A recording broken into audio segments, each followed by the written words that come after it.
Good evening, visitors. Welcome to the Australian War Memorial's Last Post ceremony.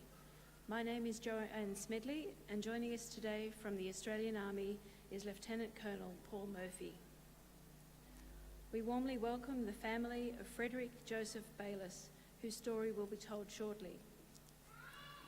We are honoured to acknowledge Minister Mick Gentleman, ACT Minister for Police and Emergency Services, and Mr Dominic Lane, Commissioner of the ACT Emergency Services Agency. We are also pleased to acknowledge senior officers from the ACT Rural Fire Service, ACT State Emergency Service, ACT Fire and Rescue, and ACT Ambulance Service. The ACT Emergency Services Agencies comprise over 1,500 full-time and volunteer personnel.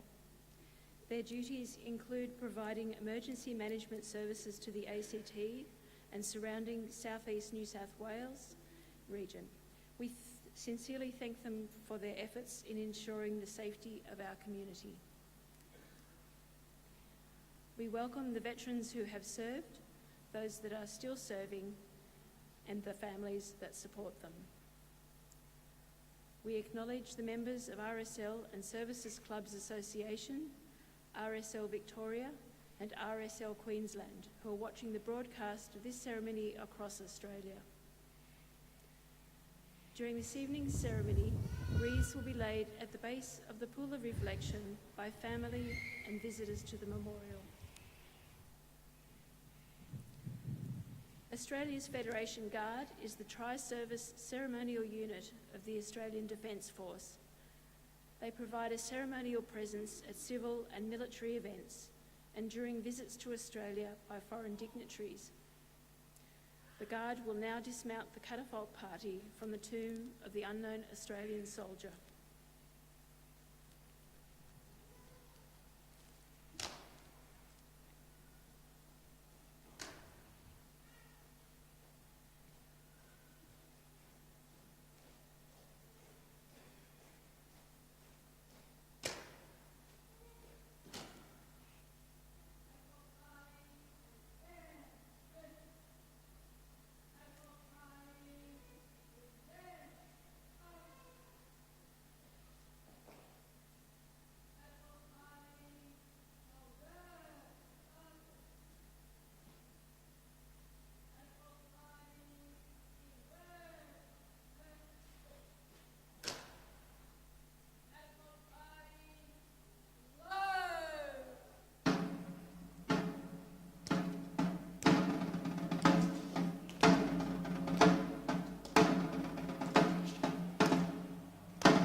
you are able, please stand and join in the singing of the national anthem.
The Australian War Memorial was the vision of Charles Bean, Australia's First World War official historian.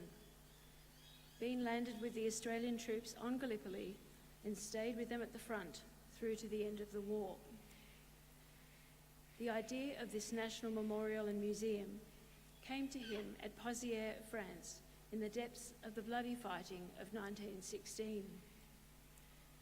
Bean's idea was that this would be a place where families and friends could mourn loved ones buried in faraway places. It would also be a place that could help all Australians understand what these men and women had endured and what they had done for us. Bean's vision, to which we remain true, is best expressed as inscribed in the entrance to the memorial's galleries. Here is their spirit, in the heart of the land they loved, and here we guard the record which they themselves made. Tonight, we will read the story behind just one of those on the Roll of Honour, which lists the names of more than 102,000 men and women who have given their lives for us in war and operations for more than a century. But first, we present a lament, Flowers of the Forest. Wreaths or floral tributes will now be laid at the base of the pool of reflection.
today we remember and pay tribute to Frederick Joseph Bayliss.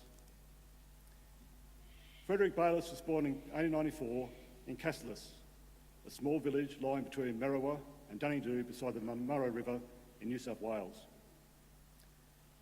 Part of the large family of Joseph and Hannah Bayliss, his mother died when he was 4 years old. His father later remarried and the Bayliss family continued to grow. Known as Fred to friends and family, he found work as a sleeper cutter, a farm worker and a station hand at Riverview in Dunningdoo. Bayliss was amongst the first to enlist for service in the Australian Imperial Force, doing so on the 25th of August 1914. He was allotted to the 2nd Battalion, which was raised within a fortnight of the declaration of war, consisting of men recruited from New South Wales. Just a few months later, on the 18th of October, Private Bayliss embarked from Sydney on board the troop ship Suffolk. It was first planned that the men would be sent to the United Kingdom to undertake training before being sent to the Western Front in France and Belgium. But with the Ottoman Empire's entry into the war, plans were changed and they disembarked in Egypt instead. Here they trained in the desert camps outside of Cairo in preparation for an assault on the Gallipoli Peninsula. Landing at Anzac Cove on the 25th of April 1915, the 2nd Battalion came ashore in the 2nd and 3rd waves. At about 3 p.m, Bayliss was wounded when a bullet glanced off the right side of his head. Bleeding heavily, he was evacuated to Egypt for treatment and complained of a headache for some time afterwards. He rejoined his unit barely a week later.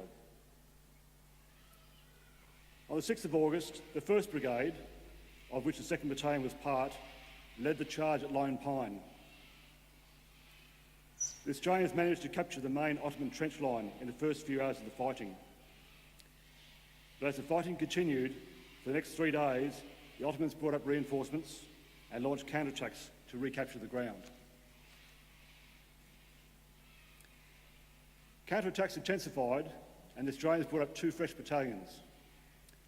On the 9th of August, the Ottomans called off any further attempts, and by the following day, offensive action had stopped, leaving the Australians in control of the position. Despite the Australian victory, the wider August offensive, of which the attack had been a part, failed, and a stalemate developed around Lone Pine. Among the dead was the commander of the 2nd Battalion, Lieutenant Colonel Scobie, killed during a Turkish counterattack. In the aftermath of the battle, Private Bayliss was listed as missing. His mother wrote, requesting information about her son, and she hoped that he had been taken prisoner, as no trace of his body had been found. But with no further evidence coming to hand, in 1915 he was presumed dead, killed in action between the 6th and 9th of August. The following year his belongings were sent to his family: a Bible, pocket knife, mirror and chocolate tin. Believed to be buried somewhere in Lone Pine Cemetery, Frederick Bayliss was 21 years old. His name is listed on the Roll of Honour on my right, among more than 60,000 Australians who died while serving in the First World War. His photograph is displayed today beside the pool of reflection. This is but one of many stories of service and sacrifice told here at the Australian War Memorial. We now remember Frederick Joseph Bayliss, who gave his life for us, for our freedoms, and in the hope of a better world.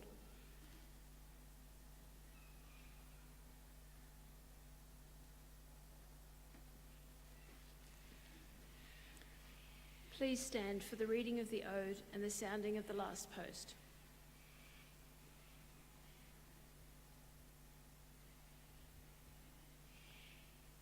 They shall grow not old, as we that are left grow old.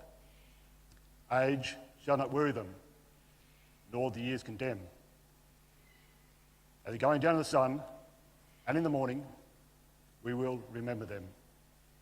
We will remember them.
lest we forget.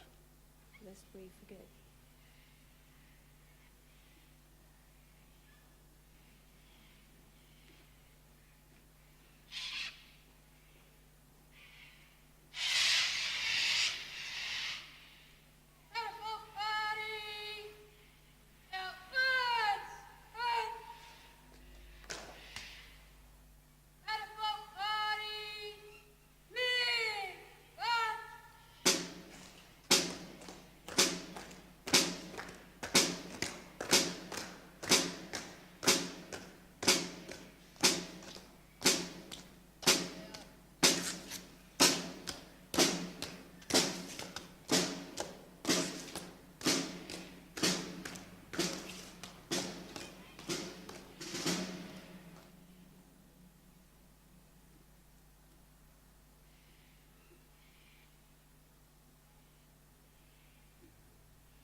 We leave you this evening with the words of the memorial's founder, Charles Bean.